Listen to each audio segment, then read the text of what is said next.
नमस्कार. रजनी एकच चॅनलवर आपल्या सर्वांचं स्वागत आहे.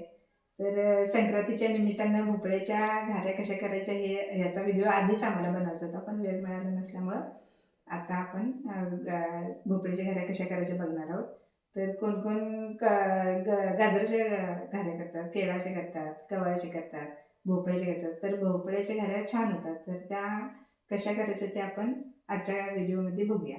तर त्याच्यासाठी लागणारं साहित्य बघूया आपण. तर घाऱ्या करण्यासाठी आपल्याला भोपळा लागणार आहे. एकतर अखंड भोपळा किंवा तुम्ही बाजारातून कापसुद्धा मिळतात, ते आणले तर चालतात. आणि हे गव्हाचं पीठ लागणार आहे. जेवढं आवश्यक आहे तेवढं आपण वापरायचं आहे, त्याच्यात मावेल असं. आणि हा गूळसुद्धा जेवढा आवश्यक आहे तेवढा वापरायचा आहे. थोडंसं करताना जरी चाकून बघितलं गोड झाले नाही झाले ह्याच्यावरनं तो आपण वापरायचा आहे त्याला. तर ते आता हा भोपळा आपण फोडून घेऊया आणि त्याची काप करून शिजायला ठेवायचं आहे. तर आपण ह्याच्या आता फोडी करून घेऊया किंवा खिसून घ्यायचा आहे.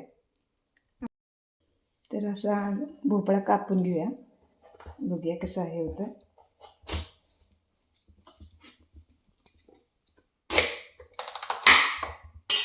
त्याच्यातल्या बिया काढून घ्यायच्या, हे अजून ह्याचे काप करून घ्यायचे असे थोडे.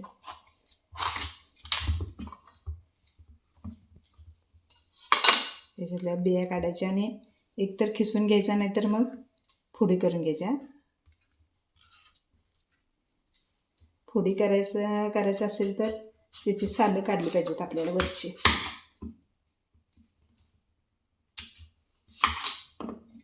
हे असं त्याच्या वरची सालं काढून घ्यायचे.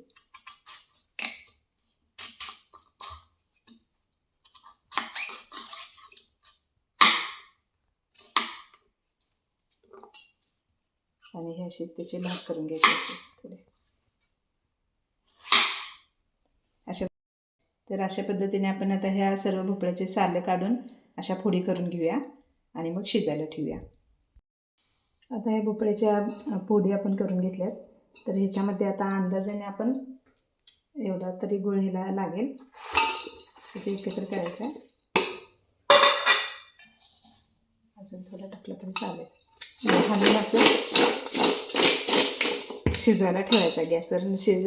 गॅसवर ठेवल्यावर त्याला पाणी सुटेल आणि मी त्या पाण्यामध्येच तो शिजेल भोपळा चांगला.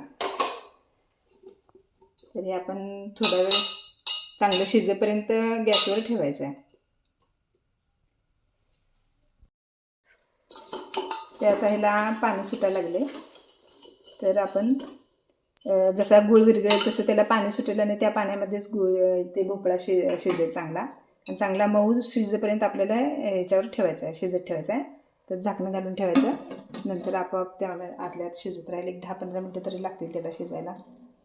शिजल्यावर मग थंड करून त्याच्यामध्ये पीठ घालून घाऱ्याला मळून ठेवायचं आहे. आता हा आपला भोपळा शिजून तयार झालेला आहे. पाणी पण सुटलेलं आहे त्याला आणि शिजून चांगला हे झाला आहे.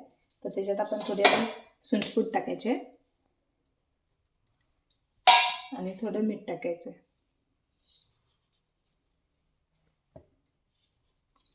आणि आता हे मिश्रण हलवून घेऊन चांगलं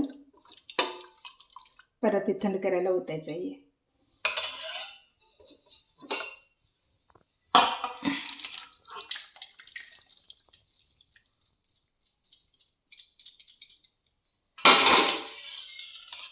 आणि हे थंड झाल्यानंतर असा हा भोपळा स्मॅश करून घ्यायचा आणि त्याच्यामध्ये मावेल एवढं ते गव्हाचं पीठ घालायचं आहे. थंड झाल्यावरच घालायचं आहे, नाहीतर मग ते पीठ तार धरते त्याला किंवा चिकट जास्त होतं. त्यामुळं थंड झाल्यावरच त्याच्यात पीठ मळायचं आहे.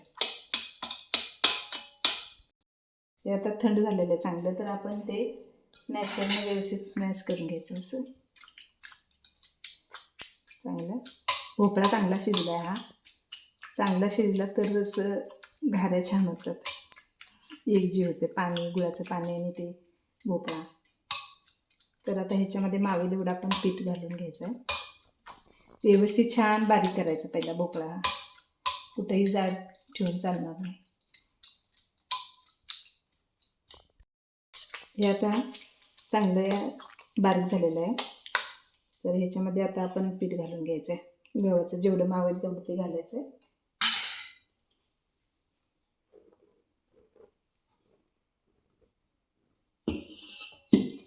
जेवढा भोपळा जास्त तेवढं घारी छान लागते याची. त्यामुळे जेवढं आवश्यक आहे तेवढंच पीठ घालून घ्यायचं आहे.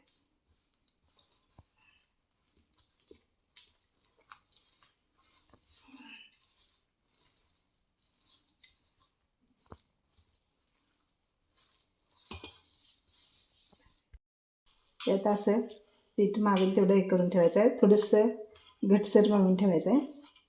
म्हणजे 3-4 तास ते 4-5 तास एक भिजत ठेवल्यानंतर अजून जरा पातळ होईल आणि मग ह्याच्या घाऱ्या थापायला घ्यायच्या आहेत.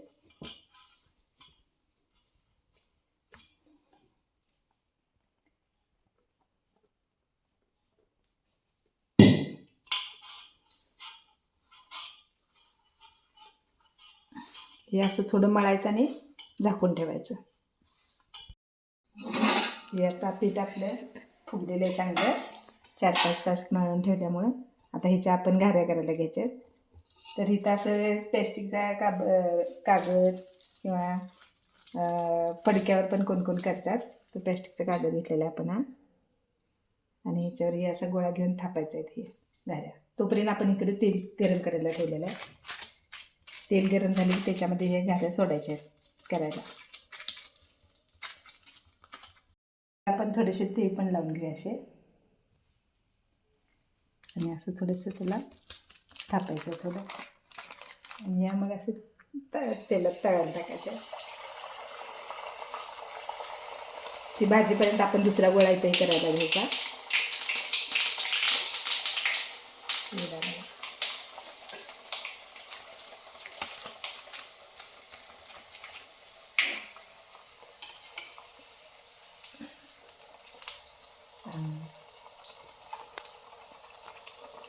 असं हे फुगायला लागले, छान झालं.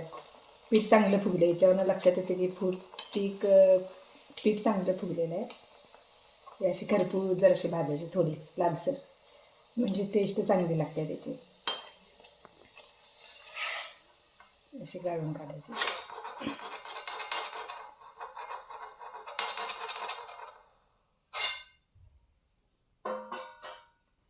आता ही दुसरी घारी तोपर्यंत करायला घ्यायची. अशा प्रकारे आपण सर्व घाऱ्या करून घ्यायच्या.